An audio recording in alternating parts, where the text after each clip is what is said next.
mira, aquí estamos entrando al barbershop de los Picapiedras.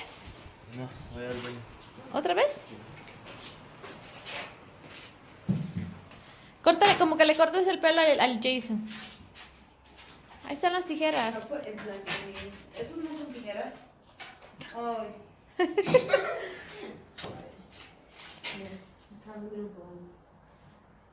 It's nice. I've honestly never watched like episodes of The Flintstones.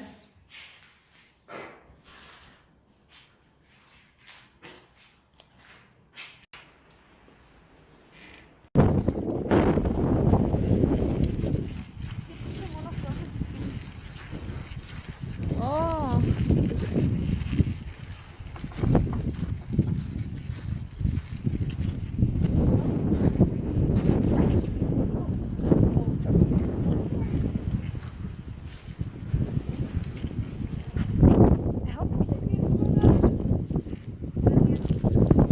¿Por qué? Pásale.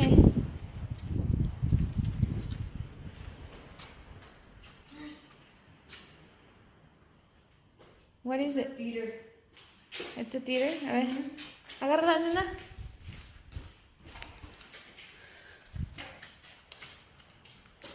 Oh, mira. El tire de los Picapiedras. You want to see a room with pure darkness?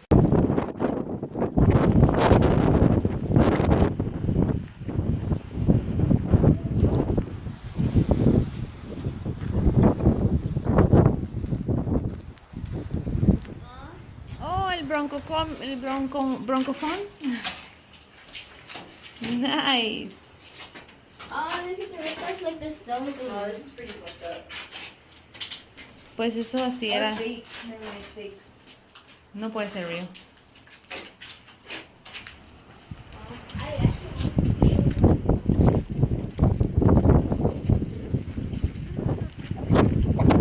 This is the post office. Look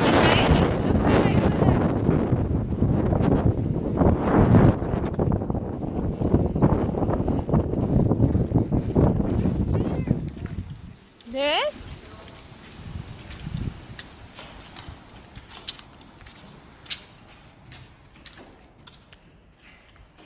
Okay. Maybe to the court. There it is. I think this is Jason's store.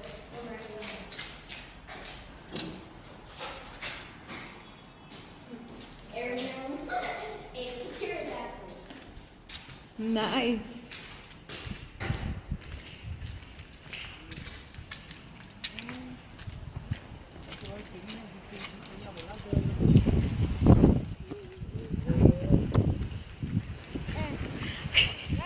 Oh, che, look.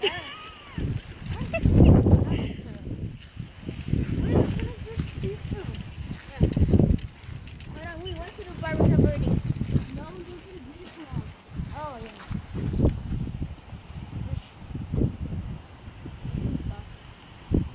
Slack?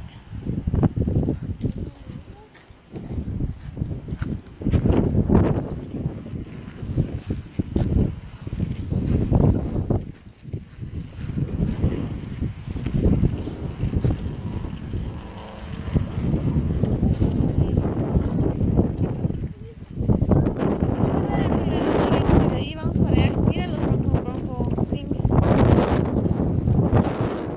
¿Los van a hacer?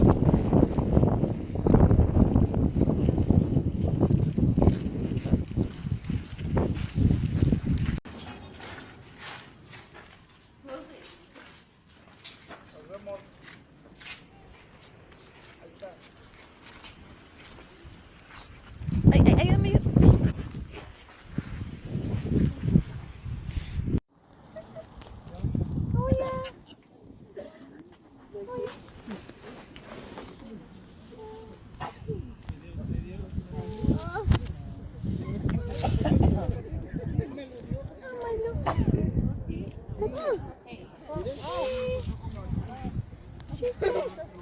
Hello. Stop. Hello. You have to print? Hello. Come on, say hi. Not to my back. Not to my back. Hey. Bites her.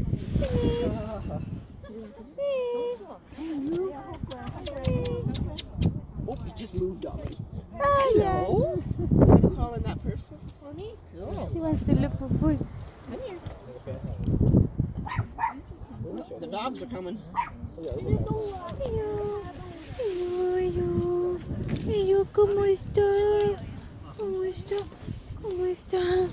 Me va a agarrar de ahí, me va a morder. It's pretty good. I don't have anything good. So pretty. No soy de abuso. So pretty.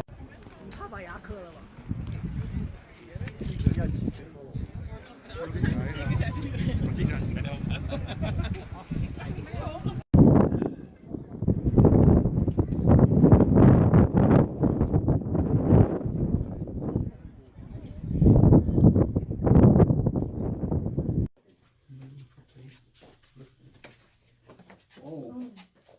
Wow. Maybe better without my flashlight? That's like the only. All right, guys, so the way things happened here was back in 1927, we had a gentleman who almost fell into a sinkhole. And the sinkhole ended up being the natural entrance to these caverns. So Walter came down, thought he might have found some gold by seeing this color in the ceilings. He thought he might have also found some silver by seeing some of the sparkles in the sidewalls. And he also thought there might be some diamond down here by seeing what we know now today to be selenite crystal. So that prompted Mr. Peck to go ahead and buy the entire 800 acres. Back in 1927, he paid 23 cents an acre for the entire 800-acre hole in the ground. Now, when Walter found the place, the temperature was a constant 56 degrees year-round, winter, spring, summer, or fall. Now that we've added tours and lights, we've raised our temperature to somewhere between 60 and 62 degrees every single day of the year, winter, spring, summer, fall. It pretty much stays the same down here. Now, folks, as we come forward, this is going to be our first man-made tunnel. Please watch your heads as we enter, and please watch the third step up. It's a little thicker than the rest.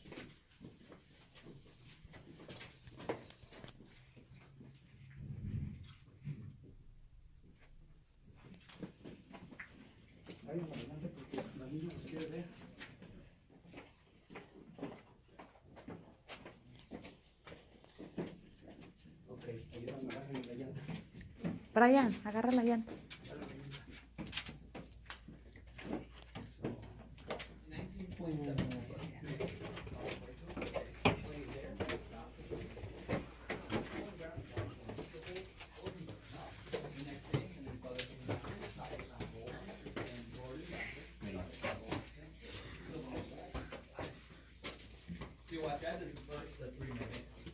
Oh my god, this is cool.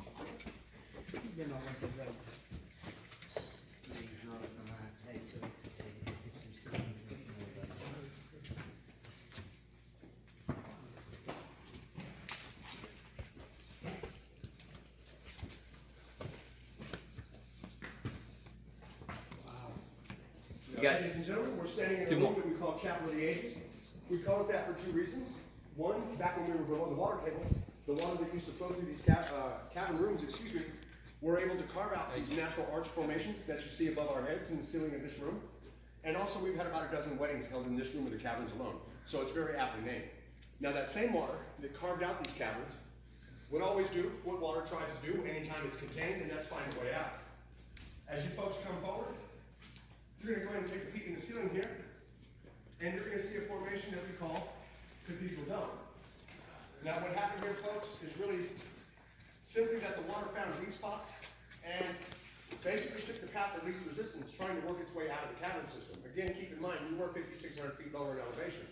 Now, unfortunately for that water, at about 90 feet, it ran into a layer of caliche. Now, caliche is a very hard, very dense clay, and the water was unable to go any further than about 90 feet. Now, interestingly enough, that same layer that kept the water from ever escaping to the surface is the same layer that now keeps us 100% completely dry, which is why you don't see stalactites and stalagmites in our cavern. The one thing that we are known for is size and rarity. And the size comes into play when we think that we are the largest dry cavern in the United States of America. We're the third largest dry cavern in the world. And dry caverns only constitute about 3% of caverns in the entire world. So we fall in that rare 3%. 97% are still living and forming. And again, this is why you do not get to see many formations forming from our ceiling. We've never had mineral-rich water drifting from the surface. Now, right behind you folks, you're going to see two formations that were formed at different times of the cavern's creation. This formation here we call grape clusters or cave coral. And what it is a lime calcium carbonate formation. This was formed back when water was flowing through the caverns. And it's interesting to see that right next to it is another formation we call flowstone, It's really just a polite way of saying fossilized mud. Now this happened as the cavern was drying out. And as you can see, it actually gives the impression of false stalactites. But keep in mind, these are not stalactites. The one and only place I'm going to be able to show you stalactites is a little bit farther back in the cavern, where we have some little 2 or 3 inch ones that formed just by chance. And also you'll see a couple here as you pass. And again, if you look at my finger here, you're seeing just little 2 and 3 inch stalactite formations. And what happened in this situation was, as most of the water was slowly draining as the Colorado Plateau was rising in elevation, these formations were able to retain some water, slow down the drift, and allow it to make these little 2 and 3 inch formations. And these are about the extent of the stalactites you'll see in this cavern. Now, as I was saying back there, Walter bought this place with the idea of mining, and mining is what he did. When he got down here, he started beginning to take samples. This is the place he took most of his samples from, off here to my left. And this is pretty much where Walter's day went from a pretty good day to a pretty bad day. The first thing Walter found out was his diamonds were not diamonds at all. Because the minute he tried to chip a formation from the wall, he realized they were turning the shiny dust in his hand, letting him know they are far too soft to be a diamond, just some form of crystal. The second thing Walter was told when his assayers reports came back from Prescott was that all that color in the ceiling that looks like gold is really nothing more than iron oxide, common rust. And finally for Walter, all of the silver he thought he found is really actually just a low-grade form of tin called considerite. Now, what's really unfortunate for Walter was it would cost more to process into tin than it would ever be worth the tin itself. So the man never made a dime trying to mine down there. And that's what prompted him to start offering tours. Now, Walter's tours were vastly different in the sense that back in 1927, Walter would charge you 25 cents. He would then tie 150 foot worth of rope around your waist. Him and his brother Miles would slowly lower you by the apparatus called a windlass down into the natural entrance with just a kerosene lantern and some matches. And he would allow you, at your leisure, to explore the caverns. The bad part about Walter's tours was Walter was pretty forgetful. So come 4:30 in the afternoon, when it was time for Walter to go home, if you weren't standing under that natural entrance with your hand on that rope would disappear and Walter would be gone, leaving you to spend the night in the cavern, whether you were ready for it or not. And it was such a common occurrence that if you guys entered through the front of our building and saw the mannequins out front that said dope on a rope, that is exactly where that saying comes from. All the locals began calling the tourists who were brave enough to take Walter's rope tours, dopes on ropes. Now we took a small cue from Walter's dope on a rope tour, and we built the cavern suite. Now this is the world's largest hotel room. Go ahead, This go is ahead. an actual place that you can plan rather than just be left overnight. Thank you. As you guys can see, we provide you with a couple of queen beds. Ya te cansaste. ¿Y para qué la sacaste? No, es que todo quiere jalar.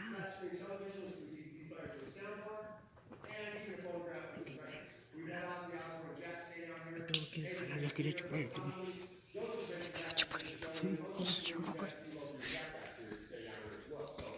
Quite a few people do like to come down and overnight vacay. It just depends on whether or not it's really your thing. Now, folks, all of our water left us through the floors, and two great examples of that are going to be to the left and right of your trail. As you come forward, you're going to see what we call ancient waterways or floor drains. Now, these drains currently go down to the water table below us, which is about 1,100 feet down. Now, this is also a part of another tour called the Explorer Tour, where we'll actually outfit you with gear, and an experienced guide will take you over the fence and down into the rabbit holes. These two here, you can go down about 35 or 40 feet before they narrow up too small for you to go any further. But there are other holes in the cave where you can go extremely deeper, sometimes into sidewalls.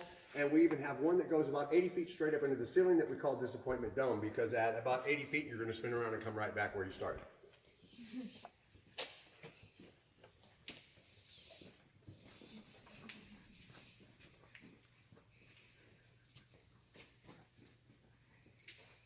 Now, folks, here in this glass case are two pretty rare forms of crystal. The one I'm showing you my light on here in the center is called the helictite, and it's rare enough to be the only one we have on this level of the caverns themselves to date.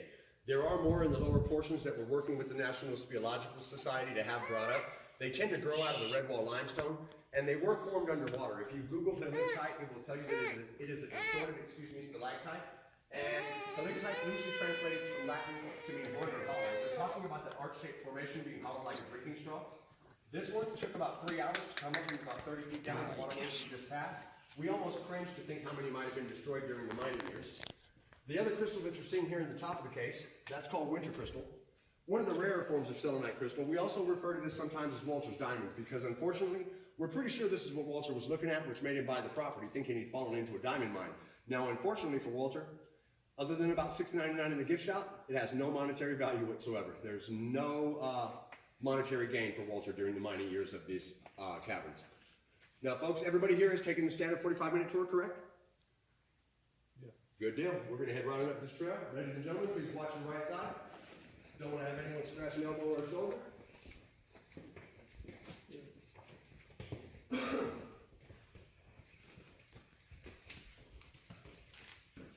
Now, guys, this is going to be our second man-made tunnel, 160 feet in length. Starts at a 6% grade, ends at a 26% grade. So please take your time, use your handrails. And this tunnel alone took 2 years and 40 cases of dynamite for them to excavate to connect this room to the next room that we're going to enter. Please take your time. We'll meet you at the top.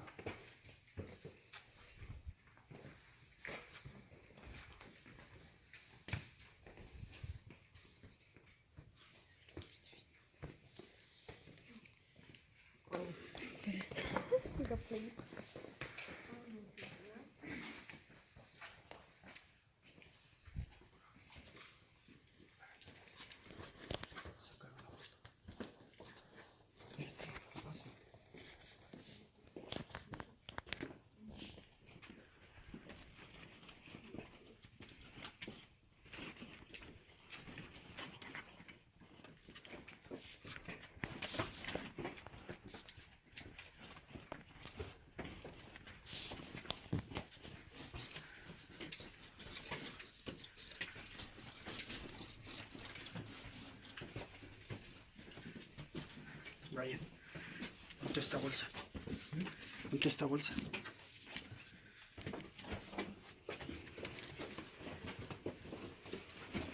Ya no me echaron nada más, ¿no? No. Ok, corre.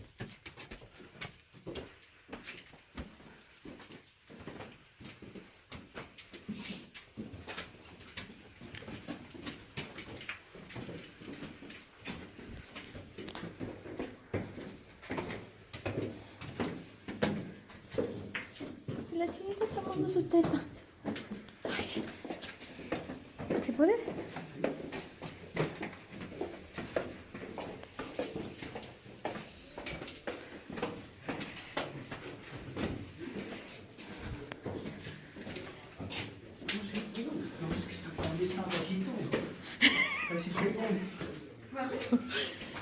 Que casi se pega en el techo. Está bajito para mí.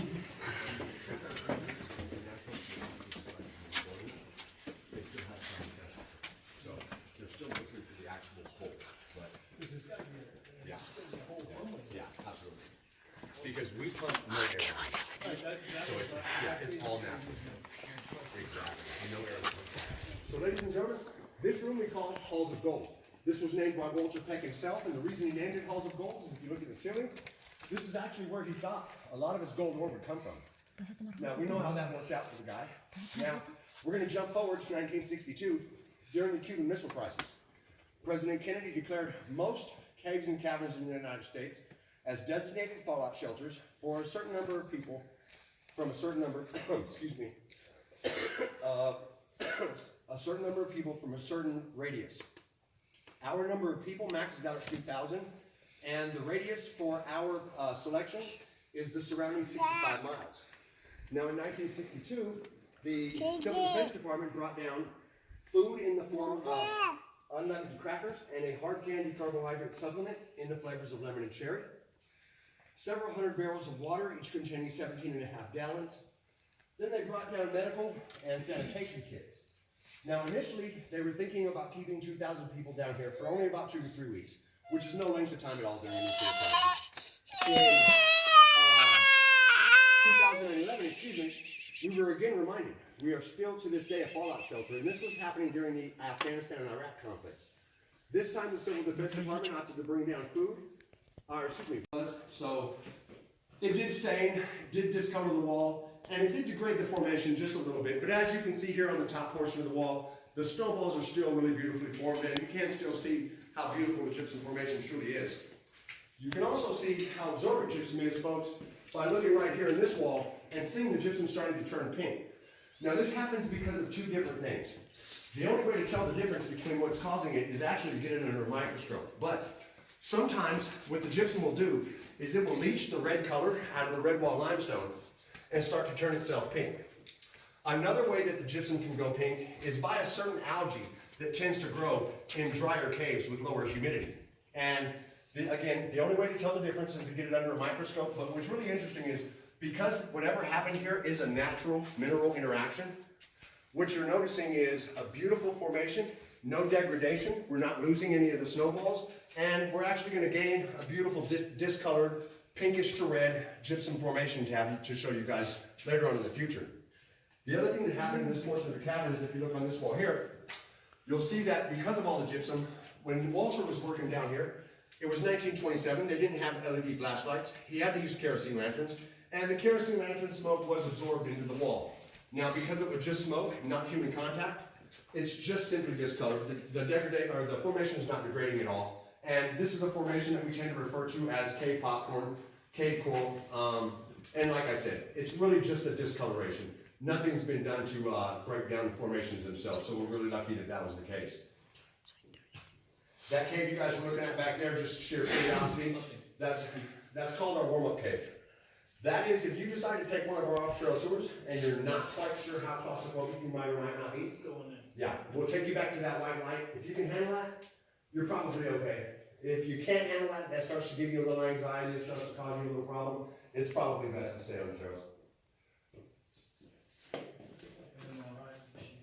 Exactly right. Exactly right. So folks, we're going to head up here and see our mystery room. And this is actually going to explain our next slide. I just don't know who did it. Take.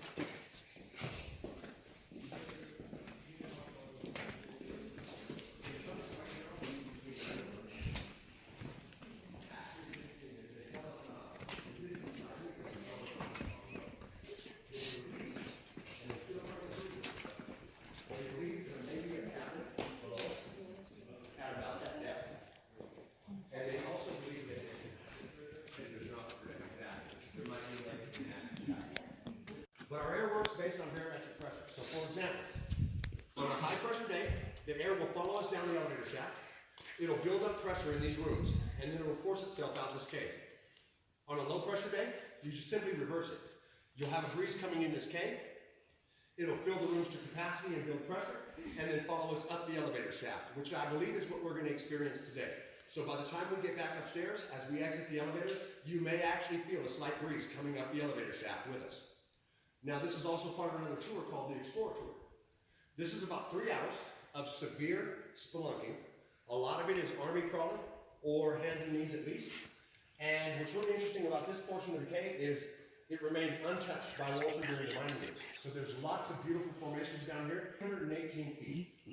Now again, as I said, we haven't located our air transfer point. And one of the interesting facts that was brought up by our geologists is that if one of the legends from way back in the years is true, and we may share air with the Grand Canyon walls, we would be standing here right now as we speak, breathing 2-week-old air. However, the air is traveled through 45 miles of limestone passageways, which is a natural filter of air and water. So the air, even though it is 2 weeks old coming from the canyon walls to where we're standing now, is probably cleaner and fresher than when you breathed it at the Grand Canyon with all the tour buses and motorhomes and motorcycles and cars. So it's interesting to know that if it ends up being 45 miles away to our access point, we're breathing clean air, but it's going to be several generations before these cavers are able to find that location if it ends up being 45 miles away. Se dice que todo esto fue tocado por humano, pero todo lo que está abajo nadie lo ha tocado. Knocked down or fallen down during the time the water was here, and then when they started building the paths, they just started shutting stuff to the sides. And And that's pretty much Todas las piedras y cristales todavía están llenos de bonitos Please take your porque time. nadie lo han Use tocado. the handrails. This is about a 36% grade. So again, just take your time. ¿Va a haber stairs?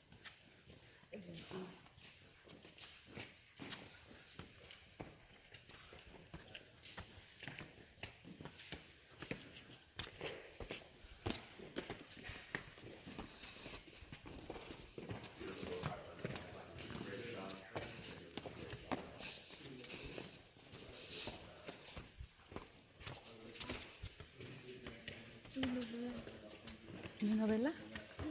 What's my novela? Because because like Kiko Sarwis. And I just Eso rápido.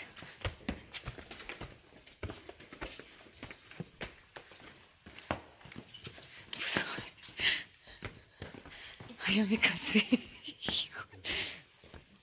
Ya me cansé.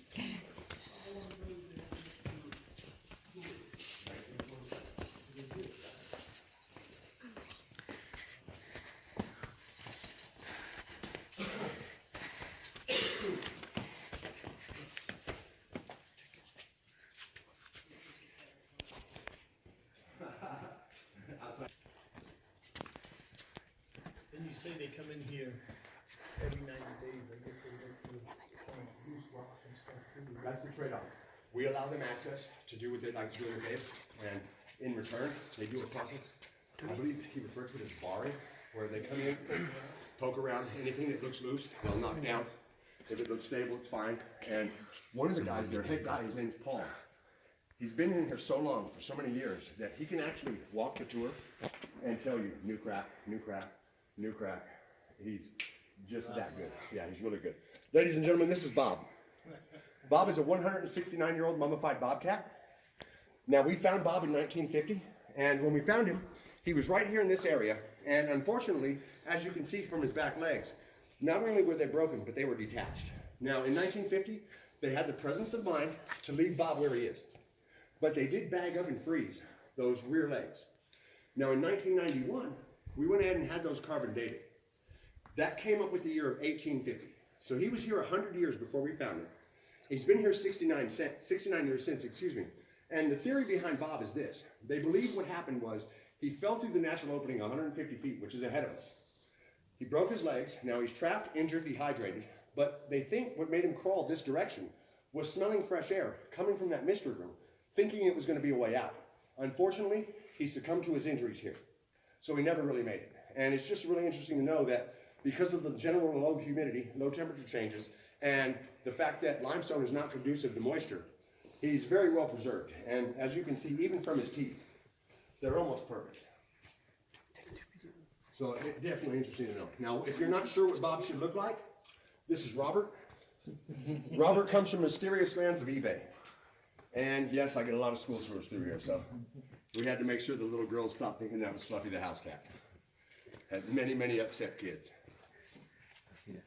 All right, guys, we're going to head up around the corner, get you a different perspective on exactly how many supplies are down here.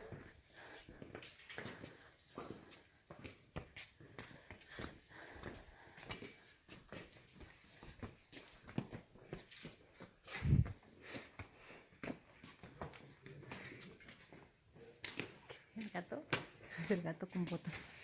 And as I said, that front view does not do it justice. You can see the water barrels, they're stacked 3 high. El gato con botas se At quedó 8.3 bien pounds atrapado. per gallon, the barrel weight is coming each of the barrels is about 160 pounds apiece. We've all carried a case of water from the shopping cart to the trunk of the car, so what's interesting for these guys is actually beneficial. The elevator was in working order for both shipments. The Cuban Missile Crisis happened in October, the elevator was finished in September. So they were able to use the elevator for both shipments. However, from the elevator to this point, they tell me it was all manpower, basically a chain gang, because nothing would fit up the tunnels as far as pallet jacks and things like that. So these guys definitely had their work cut out for them. And they did this in 62? 62 supplies are going to consist of all of these barrels, those boxes there, and those little paper barrels. The original, the 2011 supplies are the water bottles, and then those pallets of MREs there. Not a good day to work for them. Ladies and gentlemen, as you come around the corner here, I want to point out, I'm so sorry. both sides of the trail. Watch your step. Definitely watch your step here. And finally, as you guys round this boulder on the left, just kind of give it a little bit of a wide berth. We have just a little another rock here on the end. You guys feel free to run down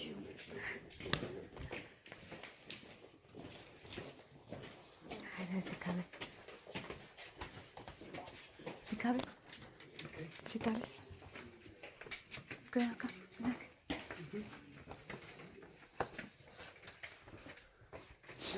Very welcome. How you doing, sweetheart? You good? Looks nice and comfortable too. You're gonna have to give me one of those things with a motorized on it.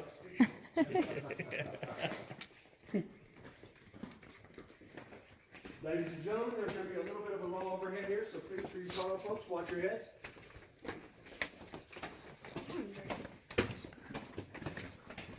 Now that, guys, is called Manitou, which you're looking at straight above your head. Are you okay? This is another place where that water found the weak spots, trying to make its way towards the surface. And as you can see here, it hit that caliche. And if you look, that layer that you're seeing there, that is the layer of caliche. That's what keeps us dry. The only place in the entire cavern system where there was no caliche was where the natural entrance actually caved in and exposed itself to the original founder. Now, this one goes up 142 feet, and it's actually just 65 feet shy of breaking through to the surface. So, goes to show you how powerful water can be. Now, the other reason we stop here, folks, is for a very beautiful formation right here. This is what our cave should look like. Now, the reason that this formation survived all the mining years is, as you folks can see, it doesn't look like gold, silver, and diamonds. It was completely ignored. Nobody cared about it. They didn't think that this was worth anything. We're thrilled that that was the case because it's beautiful. As you can see, this is called red wall limestone. This is called great clusters, which is a lime calcium carbonate formation. These little guys up here we call cave coral. Same thing, lime calcium carbonate formation, just in a different form. We also have that flat white crystal is called winter crystal. This more chunky, blocky crystal is called selenite. These are gypsum flowers.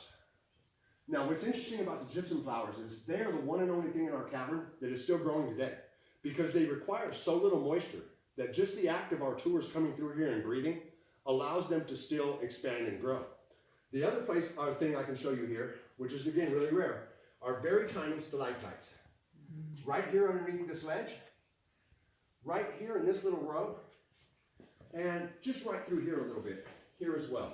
You folks probably already figured out what happened. As our water was slowly lowering, as our plateau was rising, the nooks and crannies, cracks and crevices if you will, retained a little bit of that moisture, slowed the drip down, and created just these little tiny formations. And believe me, even though they're only 2 or 3 inches long, those are probably between 50 and 70 years in the making, even though they're that small. It takes that long for those formations to form. So we're really happy that this formation was left alone. As you guys come up the trail, you'll also notice here is a beautiful little, crystal formation here. It's just so widely mixed between the crystal, the gypsum, the lime calcium carbonate. And again, we are thrilled that this was ignored. So happy to have this to show you guys because it is one of the places in the cave that really is beautiful, and it actually epitomizes what we should find throughout the cave in more areas. Unfortunately, a lot of it didn't survive the mining years. Now, we're going to jump forward from 1927 to 1954. Walter's going to receive a letter from the government, which is never good, especially when it says IRS on the front. And they were curious about when Walter planned on paying his 27 years of back property taxes. Walter was unable to do so and unfortunately lost the property.